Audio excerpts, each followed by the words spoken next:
औज़ु बिल्लाहि मिनश शैतानिर रजीम बिस्मिल्लाहिर रहमानिर रहीम बिस्मि यस्सिर वला तुअस्सिर व तम्मम बिल खैर। आज कोलिनर्जिक एगोनिस्ट के चैप्टर को हम पढ़ते हैं और साथ साथ आपको ये भी बताएंगे कि आपने स्टडी मजीद चैप्टर्स के आने वाले चैप्टर किस तरह करनी है। राइट। सो मैं आपका साथ कोलिनर्जिक तक दूंगा और उसके बाद इंशाल्लाह एड्रेनर्जिक एगोनिस्ट में भी एक छोटा सा टच दूंगा और फिर आप लोगों को ट्रैक पे डाल के आप लोग फिर स्टडी करना शुरू करेंगे बाकी चैप्टर्स को। फिर मैं बताऊंगा कि हमने वहां पर आगे क्या करना है ताकि मैं अपना फोकस अब दूसरे सब्जेक्ट की तरफ कर लूं, यानी सोटिक्स वगैरह की तरफ। तो कोलिनर्जिक एगोनिस्ट में सबसे पहले हमने क्लासिफिकेशन करनी है। कोलिनर्जिक एगोनिस्ट क्लासिफिकेशन इसकी है कि इसमें कौन कौन से ड्रग्स हैं। इसमें आपको बताया गया था कि एक कैटेगरी जो है वो है डायरेक्ट एक्टिंग है। ये कल आप लोग पढ़ चुके हैं कि वो बिल्कुल डायरेक्ट रिसेप्टर पे जाके एक्ट करते हैं। दूसरी कैटेगरी जो है वो इनडायरेक्ट एक्टिंग है, वो है इनडायरेक्ट एक्टिंग कि वो रिसेप्टर पे तो नहीं पड़ते हैं लेकिन उस एंजाइम को स्टॉप करते हैं जो एसिटाइलकोलिन को तोड़ते हैं। सो ये रिसेप्टर पे नहीं जाते हैं। सो इसीलिए इसका नाम इनडायरेक्ट एक्टिंग है। वैसे मिमिक करता है, सपोर्ट करता है एसिटाइलकोलिन के एक्शन को। तो इनडायरेक्ट एक्टिंग में हमने यहाँ पर एक रिवर्सिबल लिखा है इसके साथ। रिवर्सिबल, रिवर्सिबल, रिवर्सिबल कि मतलब ये एंजाइम को ब्लॉक तो करता है लेकिन बाद में ये है कि छोड़ भी लेता है, बाद में खुद ब खुद छोड़ भी लेता है। थर्ड जो है वो था indirect acting irreversible. Indirect acting लेकिन ये फिर इरिवर्सिबल थे। इरिवर्सिबल।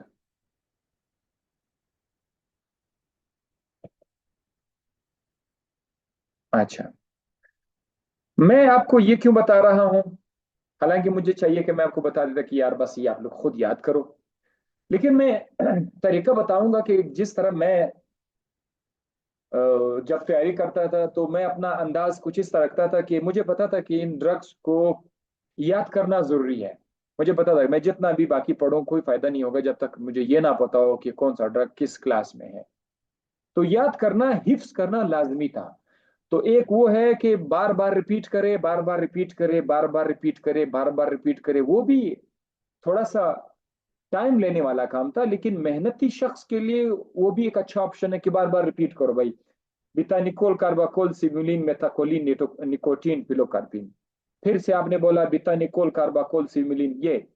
लेकिन मैं क्या करता था, मैं कहता यार ये बहुत ज्यादा ड्रग्स है और मैं कुछ अपने माइंड को कुछ स्पेस देना चाहता हूँ कि ये मुझे थोड़ा सा आसानी से याद हो जाए और दोबारा रिवाइज करने में मेरे लिए आसानी हो। तो मैं इस पर निमोनिक्स इस्तेमाल करता अपने से। कोई ऐसा लफ्ज ढूंढ के उस लफ्ज के साथ उस ड्रग को मैच करता था। जैसे कि डायरेक्ट एक्टिंग में है एसिटाइल कोलिन। एसिटाइल कोलिन दोबारा बहुत मशहूर नाम है, वो तो वो याद हो जाएगा, लेकिन बाकी का क्या करें। तो मैंने इसके लिए एक निमोनिक्स बनाया। एसी कार में बैठो, निकोटीन पी लो। मतलब ये आप देखो एक स्टाइल था। एसी कार में, एसी कार में बैठो, एसी कार में बैठो और निकोटीन पी लो।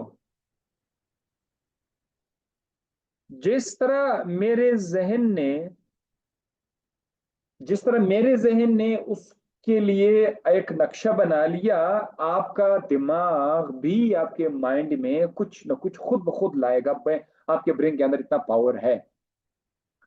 तो एसी कार में बैठो, निकोटीन पी लो, अगर कोई इस तरह का एक जबरदस्त किस्म का स्टेटमेंट बन जाता है फिर तो बहुत जबरदस्त है। फिर तो कभी कभी कभी स्टेटमेंट नहीं बनता उर्दू जबान में या बलूची जबान में, पश्तो जबान, बहुत सारे ऐसे जो मैंने अपने अपनी जबान में पश्तो में मुझे लगा कि यार ये इस तरह से आएगा, तो जब पश्तो में फिट हो रहा था मैं उसको पश्तो के साथ लगा रहा, जब उर्दू में आ रहा था तो उर्दू के साथ। अब ये देखो, ये पश्तो में नहीं आ रहा था। एसी कार में बैठो निकोटीन पी लो, तो कोई पाबंदी नहीं है, मकसद ये है कि उसको याद करना। अब देखो, एसी कार से आपका एसिटाइल कोलिन आ जाएगा। मैं आप जस्ट एक मिसाल बता रहा हूँ, क्योंकि बाकी आप लोगों ने बाद में खुद आपने करना है, सारे अपने ड्रग्स क्लास याद करना होता है। तो एसी से आपका आ जाएगा एसिटाइल कोलिन, एसिटाइल कोलिन, ये हो गया। उसके बाद है कार, कार से आप का लोगे कार, कार से आ जाएगा carbachol, carbachol, carbachol, CHOL, C, carbachol, car से कार्बाकोल। ME से meth, meth, methacholine, methacholine, methacholine. और दूसरा क्या है, बेट, बेटा निकोल या बेटा निकोल, बेटा निकोल, बेटा निकोल, बेटा निकोल। इसी तरह से इसमें एक और लफ्ज है सीवी भी है, सीवी, जिस तरह आप लोग किसी जॉब के लिए जाते हैं ना, सीवी, ये देखो सीवी, मतलब मैंने इस तरह से कर लिया कि सीवी भी है, तो सीवी के लिए क्या आएगा, सीवी मिलीन, CEVIMELINE, सीवी मिलीन। अब उसको सिविल हॉस्पिटल बोलो, जो आपकी मर्जी है, सीवी मिलीन। सो एसी कार में बैठो, अब सिविल या सीवी भी आ गई, अब आप निकोटीन भी पी लो। सो निकोटीन की बारी आ गई, तो वो तो बहुत आसान है, निकोटीन, निकोटीन, निकोटीन, पीलो, पीलो, पीलो कार्पिन। अब स्टारकोलिन, कार्बाकोल, मेटाकोलिन, बेटानिकोल, सीमिलिन, निकोटीन, पिलोकार्पिन, ये ड्रग अगर आप याद रखोगे तो ये डायरेक्ट एक्टिंग है। इस पर एमसीक्यूज इस तरह बन सकता है कि आपसे पूछा जाएगा कि ये फलाना ड्रग है, ये डायरेक्ट एक्टिंग है या इनडायरेक्ट रिवर्सिबल है या इनडायरेक्ट इरिवर्सिबल है या ऑल ऑफ द अबव है, तो फिर आपको ये सोचना होगा, ठीक है। तो ड्रग क्लासिफिकेशन से पूरे जितने भी चैप्टर्स मैं आपको बताऊंगा आगे, ये भी बताऊंगा आपने कौन कौन से चैप्टर अपने याद रखना है, कौन से चैप्टर पे अपने ज्यादा फोकस रखना है। और साथ ही साथ क्लासिफिकेशन के साथ साथ मैं आपको आज ये भी बताऊंगा कि आप लोगों की स्टडी किस तरह होनी चाहिए जब आप फार्माकोलॉजी पढ़ रहे होते हो। क्या क्या आपके माइंड में होना चाहिए, आपके माइंड में क्या चलना चाहिए, आपको क्या क्या चीज ढूंढना चाहिए, वो सारे के सारे आज के इस चैप्टर में मैं कवर कर देता हूँ, ताकि आपके लिए बाकी चीजों में आसानी हो। चले, इनडायरेक्ट एक्टिंग जो रिवर्सिबल है, उसमें क्या है, एक तो उसमें ध्वनि है, ठीक है, आप ध्वनि को ध्वनि बोले या ध्वनि बोले। और इधर एक लफ्ज उर्दू का लफ्ज है इधर, ठीक है, या इधर, इधर ध्वनि आया, ठीक है। धोनी ने एक नया न्यू चीज भी लिया है, कोई नया चीज भी इसके पास है, न्यू। हाँ, और इस तरह उसने पैसों पे गैलन भी लिया हुआ है, पैसों पे। अब ये पैसों वाला फेसु है, ठीक है, पैसों पे उसने गैलन भी लिया हुआ है, गैलन, गा या लान, गैलन, ये गैलन भी उसने ले लिया है, किसी चीज का गैलन भी है।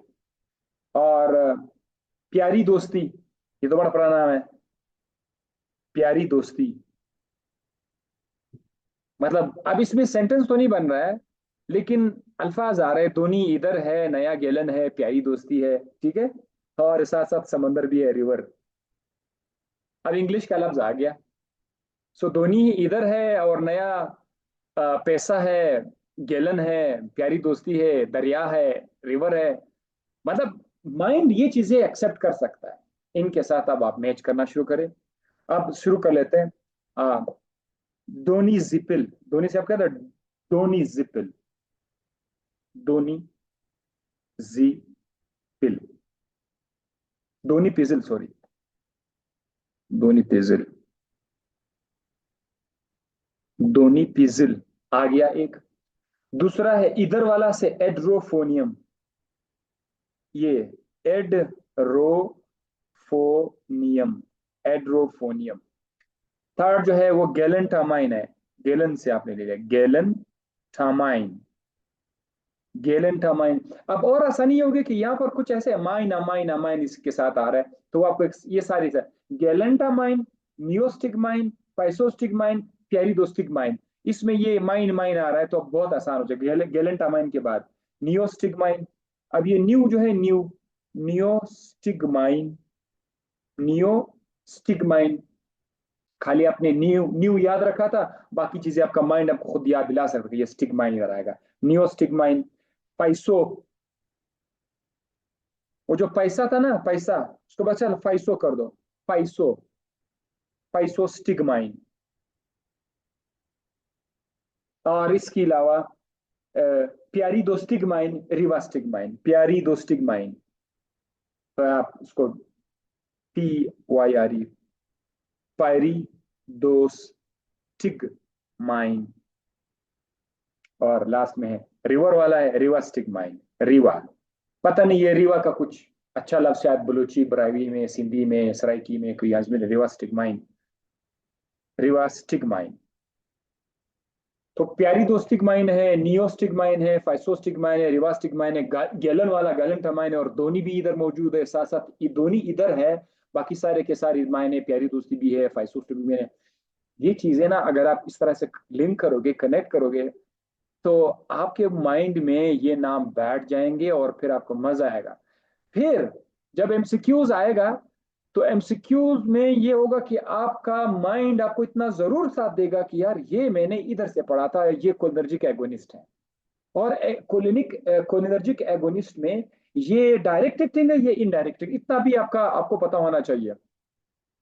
अगर आपसे भी याद हो कि हाँ ये तो कोलिनर्जिक है, लेकिन मुझे बाद में ये नहीं पता कि ये इनडायरेक्ट है या डायरेक्ट, तो आपसे सवाल फिर चला जाएगा। तो याद करना है तो सही याद करो, ना फिर छोड़ दो, फिर टाइम जाया ना करो। अच्छा, अब हम आ जाते हैं जो इनडायरेक्ट इरिवर्सिबल है, उसमें कौन से, इकोथायोफेट। उसमें सिर्फ एक ड्रग है, इकोथायोफेट, इकोथायोफेट। ये एक इरिवर्सिबल ड्रग इसमें पढ़ेंगे। साथ ही साथ उन्होंने एक और भी दिया हुआ है कि रीएक्टिवेशन ऑफ एसिटाइल कोलिनेस्टरेज, एक और कैटेगरी भी उन्होंने ऐड की हुई है, कैटेगरी नंबर 4, वो है reactivation of, reactivation of acetylcholinesterase. आपको बताता चलूं कि जो थर्ड कैटेगरी अपनी इनडायरेक्ट एक्टिंग इरिवर्सिबल जो आपने देखा था, वो एंजाइम को परमानेंटली ब्लॉक कर सकता है, परमानेंटली। तो अगर आपको चाहिए कि ऐसा कोई ड्रग हो कि ये रिवर्सल को रिवर्स कर दे, ब्लॉकेज को रिवर्स कर दे, खासकर कौन सा ब्लॉकेज, जो इनडायरेक्ट, जो इरिवर्सिबल है, वो इरिवर्सिबल भी पॉसिबल है अगर आपके पास एक और ड्रग हो जिसका नाम है प्रालीडोग्जाइन, प्रालीडोग्जाइन, डोग्जाइन, प्रालीडोग्जाइन। ये इस ब्लॉकेज को, एंजाइम के ब्लॉकेज को खत्म कर सकता है। तो ये एक किस्म का एगोनिस्ट तो नहीं हुआ, ठीक है, एगोनिस्ट तो नहीं हुआ, लेकिन इसको उन्होंने यहाँ पर डाल दिया कि एसिटाइलकोलिन को रीएक्टिवेट कर देता है। So that was the classification of A cholinergic agonist.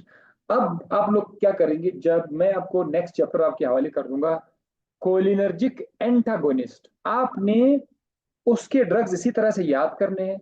और दूसरी मजे की बात, अगर आपको कोलिनर्जिक एगोनिस्ट का चैप्टर समझ आया, आपने याद किया, समझना और याद करना दो अलग अलग चीजें हैं।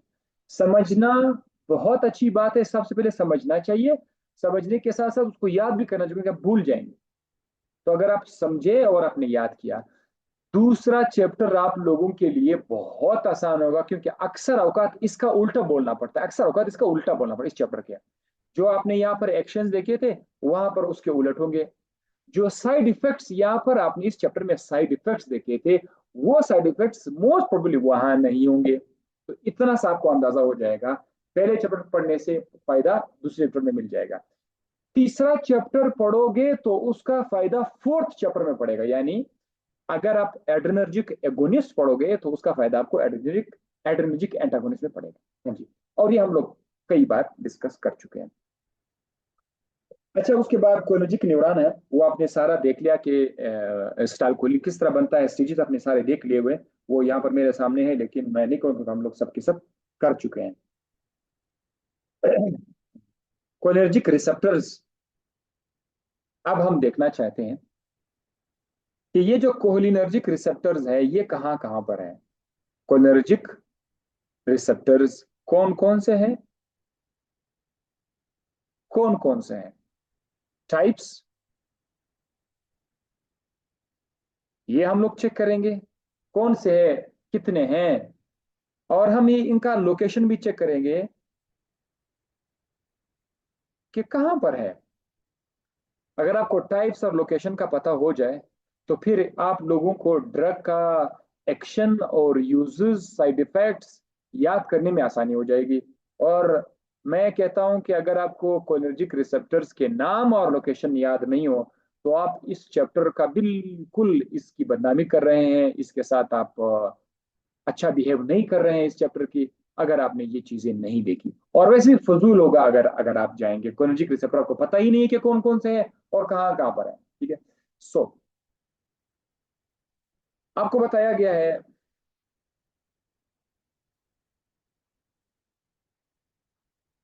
यस, यस, बिल्कुल सही कहा, यही पर है। सो मैं आपको बताता हूँ, सबसे पहले आपको पता है कि कोलिनर्जिक रिसेप्टर्स में से सबसे पहला नाम जो आ रहा है वो कौन सा नाम है, वो है मस्कारिनिक रिसेप्टर्स। मस्कारिनिक रिसेप्टर्स, मस्कारिनिक रिसेप्टर को मस्कारिनिक का नाम क्यों दिया गया है? असल में इन रिसेप्टर्स पर एक अल्कलाइड था, वो बहुत जबरदस्त तरीके से इसके साथ बाइंड करता था। एसिटाइलकोलिन भी बाइंड करता है, लेकिन इन पर बहुत जबरदस्त किस्म की एफिनिटी किसकी थी? मस्कारीन की थी। मस्कारीन, मस्कारीन, मस्कारीन ये एक अल्कलाइड है। ये बहुत ज्यादा एफिनिटी इस रिसेप्टर पे रखता था, बनिस्बत किसके? बनिस्बत इन चीजों के, बनिस्बत निकोटीन के, बनिस्बत एसिटाइल कोलिन के। ये मस्कारिनिक रिसेप्टर पर मस्कारीन फुल एफिनिटी रखता था, मस्कारिनिक रिसेप्टर पर एसिटाइल कोलिन दरमियाना, दरमियाना, इंटरमीडिएट एफिनिटी रखता था। निकोटीन बहुत ही कम, वेरी लेस। अब ये जो मस्कारिनिक रिसेप्टर है, यानी इस पर निकोटीन आ सकते हैं लेकिन बहुत कम इफेक्ट होगा, बहुत बहुत कम। स्टेरॉइड आ सकता है, ठीक है, होगा, दरमियाना होगा, लेकिन अच्छा खासा होगा। मस्कारीन बहुत ज्यादा इफेक्ट कर लेता है। तो जिसकी वजह से मस्कारिनिक रिसेप्टर का नाम, जिसकी वजह से इन रिसेप्टर का नाम मस्कारिनिक रखा गया। इनका नाम कोलिनर्जिक रिसेप्टर नहीं रखा गया, इनका नाम निकोटिनिक रिसेप्टर नहीं रखा गया, इनका नाम सिर्फ उस कंपाउंड की वजह से रखा गया जिसकी वजह से ये ज्यादा एफिनिटी कर रहा था। So keep in mind, muscarinic receptor ये तीनों आ सकते हैं, मस्कारीन, एसिटाइलकोलिन और निकोटीन, ये आ सकते हैं। लेकिन सबसे ज्यादा जो है वो चूंकि मस्कारीन है, तो इनका नाम मस्कारिनिक रिसेप्टर रखा गया है। ठीक है, ये तो इसकी तारुफ हो गई।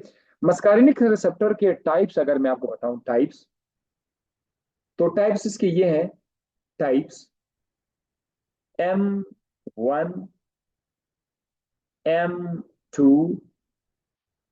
M3, M4, M5 तक भी है, M4, M5 तक भी है। लेकिन जो मोस्ट कॉमनली यूज होते हैं, जिस पर ज्यादा स्टडी हो गई है, M1, M2, M3 है। ठीक है, अब हम स्टार्ट करते हैं कि M1 और M2 कहाँ कहाँ पर है। सो याद करने का तरीका यह है कि चूंकि अगर आप कुछ खाते हैं, सबसे पहले वो पेट के अंदर जाते हैं ना, पेट के अंदर तो आपका स्टमक और इंटेस्टाइन वगैरह है। सो स्टमक कम्स फर्स्ट। तो आपने ये याद रखना है कि M1 जो है ये आपके स्टमक के अंदर मौजूद है, और वहां पर भी gastric parietal cell, gastric parietal cell. Parietal cell कौन सा सेल है जो HCl बनाता है, ये आपने याद रखा M1। ओवरऑल ये रिसेप्टर्स आपको कहां कहां पर मिलेंगे ओवरऑल अगर देखा जाए, heart, smooth muscle, brain, exocrine glands. Heart, smooth muscles,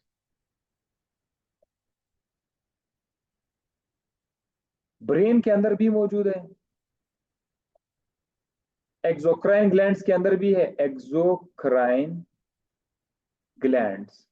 exocrine gland मतलब ये सलाइवा, थोक जिसके आपके मुंह के अंदर जो सलाइवा बनता है, सलाइवरी ग्लैंड है, ये एक्सोक्राइन ग्लैंड है।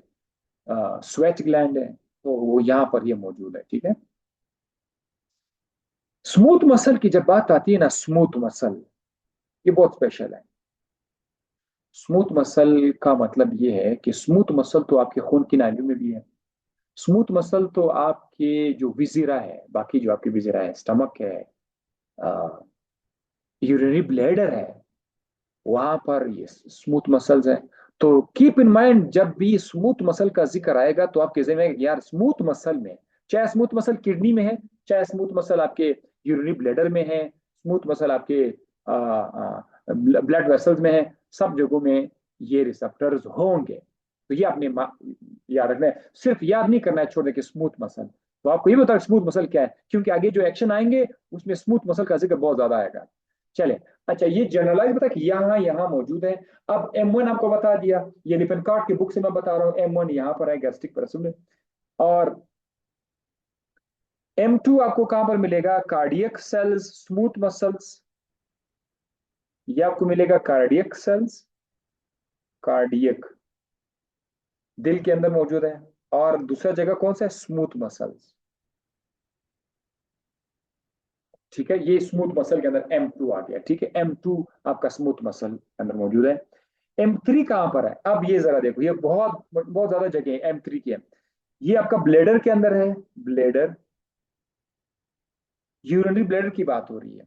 यूरिनेशन में हमने जब कहा था कि यूरिन आती है, फलाना मसल कंट्रैक्ट, फलाना मसल रिलैक्स, तो उधर M3 रिसेप्टर है। एक्सोक्राइन ग्लैंड्स है इसके अंदर, एक्सोक्राइन ग्लैंड्स हैं। और इसके अलावा स्मूथ मसल इधर भी मौजूद है, स्मूथ मसल इसमें भी आ रहा है, M3 भी आ रहा है। अच्छा, अब ये तो हो गया जगह की, ये लोकेशन कहाँ कहाँ पर है, कहाँ कहाँ पर ये मौजूद है, ये तो हो गया। अब जब आप ड्रग पढ़ेंगे तो वहां पर एक लफ्ज आएगा नॉन सेलेक्टिव, एक लफ्ज आएगा नॉन सेलेक्टिव, एक लफ्ज आएगा सेलेक्टिव। सेलेक्टिव का मतलब यह है कि जो ड्रग आपने बनाया है वो बहुत खुशकिस्मत ड्रग है, बहुत लकी ड्रग है, वो किसी एक रिसेप्टर पे जाके जा रहा है, यानी M1। यानी वो निकोटिनिक और मस्कारिनिक में तो आप छोड़ो, निकोटिनिक में बिल्कुल जाता ही नहीं है, सिर्फ मस्कारिनिक पर आ रहा है। सिर्फ मस्कारिनिक पर जाकर वो सिर्फ M1 पे आ रहा है। This drug is called very lucky drug, very smart drug. और आजकल जो लोग काम कर रहे हैं मेडिसिनल केमिस्ट्री में, क्योंकि मैं खुद मेडिसिनल केमिस्ट्री से हूं, मेरा PhD भी मेडिसिनल केमिस्ट्री से है, वहां वो लोग कोशिश करते हैं कि ऐसे ड्रग बनाए जो सेलेक्टिव हो। क्या हो, जो सेलेक्टिव। और मार्केट में FDA के दायरे के अंदर ऐसे ड्रग को अक्सर पसंद नहीं किया जाता जो नॉन सेलेक्टिव हो। तो आप मुझे कोई बंदा बता सकते हैं कि नॉन सेलेक्टिव को क्यों पसंद नहीं किया जाता, जरा जवाब मुझे दीजिए। जो ऑफलाइन देख रहे हैं वो दिल में जवाब दे। शाबाश। हम्म।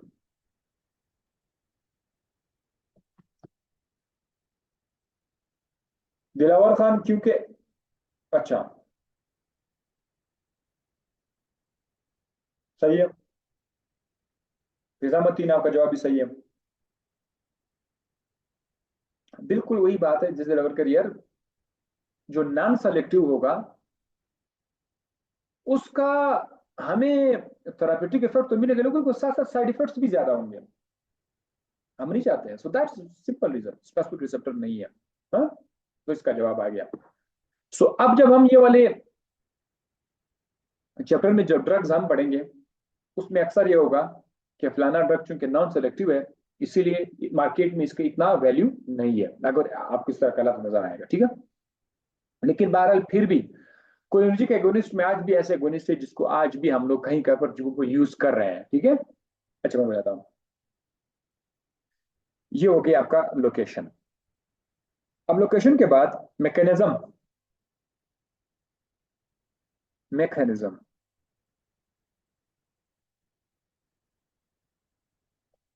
Mechanism of acetylcholine signal transduction. Acetylcholine signal transduction भाई किस मैकेनिज्म से? एसिटाइलकोलिन। एसिटाइलकोलिन जाहिर है वो मस्कार्निक रिसेप्टर पर, वो M1 पर भी एक्ट करता है, M2 M3 M4 M5 पर एक्ट कर रहा है, वो निकोटीनिक रिसेप्टर भी एक्ट कर रहा है। तो हम लोग जनरल एसिटाइलकोलिन से ही सीख लेंगे कि एसिटाइलकोलिन का जो मैकेनिज्म होगा वो सारे ड्रग्स के लिए होगा, ठीक है। हाँ, जो भी ड्रग आएगा वो या तो M1 पे जाएगा या M2 पे या M3 पे जाएगा। तो अगर हम एसिटाइलकोलिन के साथ सीखेंगे ये अप्लाई होगा बाकी ड्रग्स के ऊपर। चलो देखते हैं। M1 और M3 रिसेप्टर्स, ये आप देखोगे M1 और M3 रिसेप्टर्स,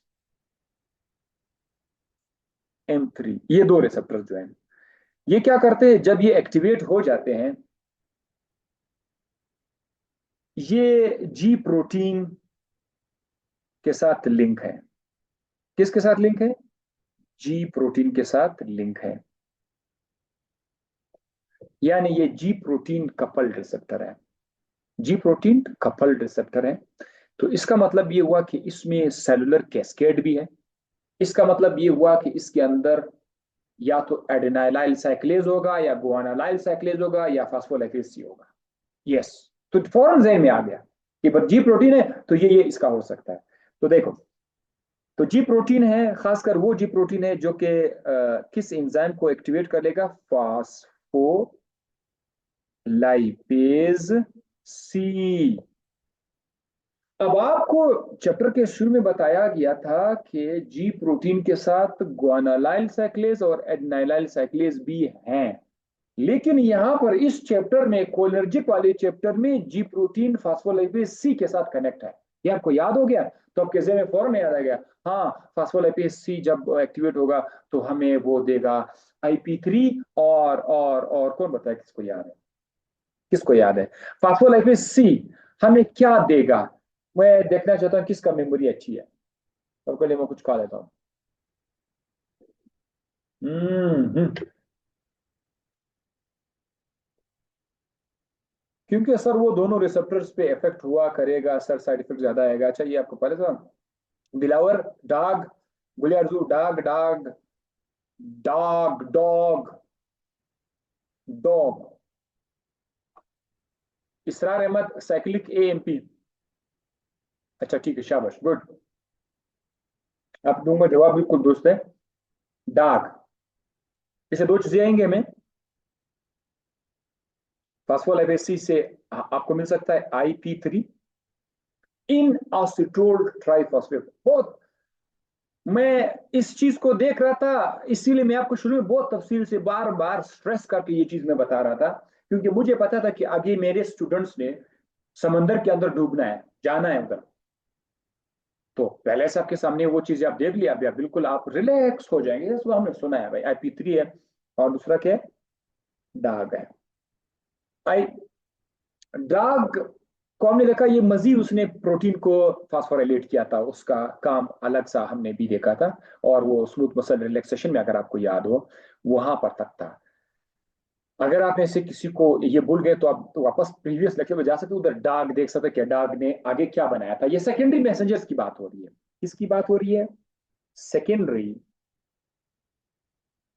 मैसेंजर्स के बारे में बात हो रही है। ये सेकेंडरी मैसेंजर्स है। IP3 ने क्या किया था? IP3 ने इंक्रीज किया था कैल्शियम लेवल को। कैल्शियम जाके दो काम कर सकते हैं, डिपेंड करता है कि कहां पर ये काम हो रहा है। या तो ये कैल्शियम जाकर मसल की तरफ जाएगा, जहां पर ये मसल को के कंट्रैक्शन को इनिशिएट करेगा, मसल के कंट्रैक्शन को इनिशिएट करेगा, या फिर ये किसी और एंजाइम को एक्टिवेट या डीएक्टिवेट करेगा। ये बात हमने बहुत अच्छे तरीके से प्रोटीन काइनेज एक्टिवेशन, यस ये दो कैल्शियम का ही कर रहा था थोड़ा। लिहाजा M1 और M3 का के ऊपर जो भी ड्रग आएगा, जो भी ड्रग, बिथानिकोल, गैलन, धोनी, जो भी ड्रग आएगा, अगर वो M1 M3, अच्छा वो धोनी तो सॉरी, वो तो एंजाइम वाला है, पिलोकार्पिन हो या एसिटाइल कोलिन हो, इसमें कोई भी इस डायरेक्ट एक्टिंग में से धोनी वाला नहीं, धोनी तो वो तो एंजाइम पे जाकर काम करते हैं, वो तो M1 और M3 पर आएगा ही नहीं, तो हुआ my mistake. So direct acting में से कोई भी ड्रग जब इस M1 या M3 पर आएगा, वो जी प्रोटीन के साथ लिंक होगा, और जी प्रोटीन फास्फोलाइपेज सी के साथ लिंक होगा, और फास्फोलाइपेज डाग और IP3 बनाएगा, और IP3 से मसल कंडक्शन भी हो सकती है, कोई और एंजाइम आएगा, और आपको लास्ट में इफेक्ट मिलेगा। इफेक्ट क्या क्या हो सकता है? इफेक्ट, ओवरऑल इफेक्ट, इन सब के जितने भी है, चाहे डाग हो या IP3 हो, क्या क्या इफेक्ट हो सकता है? आप आपके जहन में हो कि यार ये तो मैंने याद नहीं किया भाई, मैंने आपको सिंपैथेटिक पैरासिम्पैथेटिक सिस्टम समझाया था कि नहीं? तो बस याद रखो, हार्ट के केस में हार्ट के केस में ये इसके कंट्रैक्शन को भी स्लो कर देगा, और साथ ही साथ ब्लड प्रेशर को भी स्लो कर देगा। ये इसके इफेक्ट्स है मतलब। और अगर आप यूरिनरी ब्लैडर की तरफ जाएंगे, तो वहां पर क्या इफेक्ट होगा? यूरिनेशन, और पसीना भी आ सकता है, स्वेटिंग। आंखों का प्यूपिल का साइज छोटा हो जाएगा, मायोसिस। ये मैं जनरल बता रहा हूं, बस हमने याद किया कि ये हो सकता है, मायोसिस हो सकता है, heart BP slow, urination, sweating, miosis, right. और कुछ और भी इफेक्ट है वो सामने आ जाएंगे, ठीक है। तो वो जनरलाइज इफेक्ट हम देखा था, यहाँ पर वो हो जाएगा। अच्छा, हाँ, टोन, इसका जो आपके इंटेस्टाइन के अंदर जो मसल्स है, उसका टोन इंक्रीज हो जाएगा। इंक्रीज मसल टोन इंटेस्टाइन के अंदर। और अगर आपका स्केलेटल मसल है, तो आपका स्केलेटल मसल कंट्रैक्शन भी कर सकेगा, वो निकोटिनिक पर होगा, ठीक है। वो क्योंकि मसल के ऊपर निकोटिनिक रिसेप्टर है, वहां पर M1 और M3 नहीं है। स्केलेटल मसल की मैं बात करता हूँ, स्केलेटल मसल पर जो है निकोटिनिक रिसेप्टर होगा। ये तो हम लोग मस्करनिक की बात कर रहे हैं। चले, ये M1 और M3 हुआ। अब M2 को जरा देखते हैं।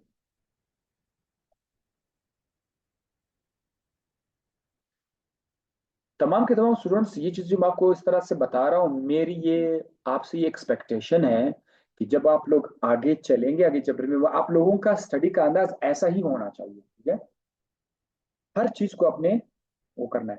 M2 को जरा देखो। अब M2 कहां पर मौजूद है?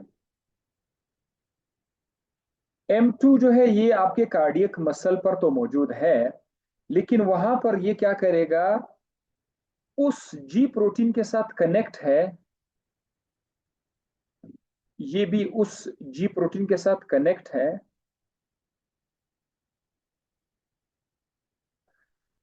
जो एडिनाइलाइल एडिनाइलाइल साइक्लेज को इनहिबिट करता है। अब मैं आपसे सवाल पूछूंगा, कौन जवाब देगा? जिसने जवाब दे दिया, इसका मतलब ये कि वो अच्छी, वो बार बार रिवीजन भी कर रहा है।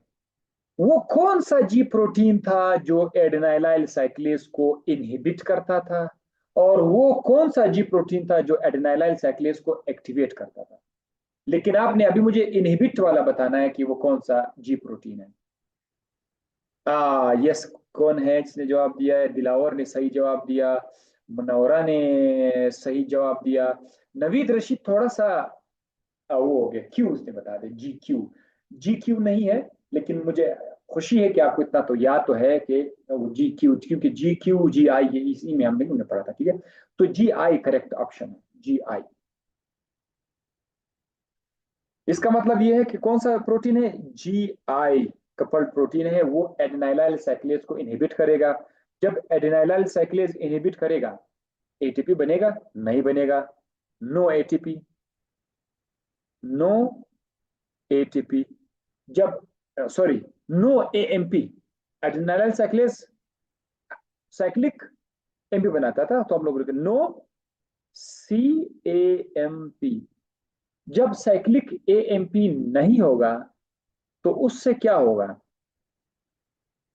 साइक्लिक एएमपी के ना होने की वजह से आपका जो हार्ट है उसका पंपिंग एक्शन स्लो हो जाएगा। हार्ट का जो पंपिंग एक्शन है वो स्लो हो जाएगा। हार्ट के पंपिंग एक्शन को ज्यादा करने के लिए, कंट्रक्शन को ज्यादा करने के लिए साइक्लिक एएमपी का किरदार था। लेकिन जब ये साइक्लिक एएमपी को सुप्रेस करेगा, साइक्लिक एएमपी नहीं होगा, तो हार्ट का रेट स्लो डाउन हो जाएगा। This is the mechanism behind the M2।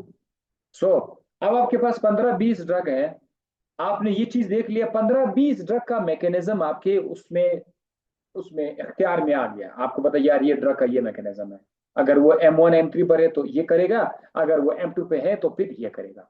और आपको भी पता चल भी गया कि यार M2 पर किस तरह से हार्ट का रेट स्लो हो जाता है। सो ये मैकेनिज्म आप लोगों ने सारे ड्रग्स का एक साथ कर दिया। बाज बाज चैप्टर्स में 20-30 ड्रग्स दिए गए होंगे, लेकिन उन सब का मैकेनिज्म ऑफ एक्शन जो है थोड़ा थोड़ा डिफरेंट होगा। फिर वो अलग अलग याद करेंगे, ये वाले ड्रग्स इस मैकेनिज्म से, वो वाले ड्रग इस मैकेनिज्म से, तो वो भी हम लोग इसमें भी कुछ ड्रग्स है जिसका मैकेनिज्म थोड़ा सा डिफरेंट है।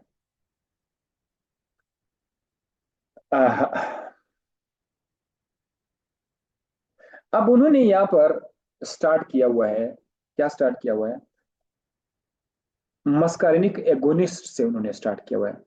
मस्कारिनिक एगोनिस्ट से उन्होंने स्टार्ट किया हुआ है। एक एग्जांपल उन्होंने दिया हुआ है पिलोकार्पिन। हम बाद में भी पिलोकार्पिन को पढ़ेंगे, लेकिन उन्होंने यहाँ पे पिलोकार्पिन एक एग्जांपल दिया हुआ है कि पिलोकार्पिन क्या करता है। पिलोकार्पिन के बाद आप लोग पॉइंट्स लिखते जाए। पॉइंट नंबर 1, ये नॉन सेलेक्टिव है, नॉन सेलेक्टिव है। इसको हम लोग कहां पर इस्तेमाल करते हैं? जीरोस्टोमिया, जीरोस्टोमिया, यानी जब आपका मुंह खुश्क हो जाए, मुंह आपका खुश्क हो जाए, और ग्लाकोमा में, ग्लाकोमा, जब आपके आंख का ऑप्टिक नर्व दब जाता है, आपकी आंख के अंदर प्रेशर बढ़ जाता है, ओपन एंगल क्लोज एंगल मैं आपको डिटेल में बता दूंगा। ग्लाकोमा में इलाज, इसके लिए इलाज के लिए इस्तेमाल किया जाता है। ये 3 बातें इसके साथ है, आगे हम आपको तफसील में बता देंगे, पिलोकार्पिन प्रॉपर आ जाएगा, लेकिन ये जैसे एक मस्कार्निक एगोनिस्ट है। अब टाइम चूंकि खत्म होने वाला है, नेक्स्ट लिंक में मैं आपको बता दूंगा, नेक्स्ट लिंक में मैं आपको बता दूंगा कि निकोटिनिक रिसेप्टर कहां पर है, और फिर आपको बता दूंगा कि फलानी ड्रग्स, एक एक ड्रग को फिर आस्ता आस्ता स्टडी करके हम लोग चैप्टर को खलास कर लेते हैं। नेक्स्ट लिंक में भेज रहा हूँ।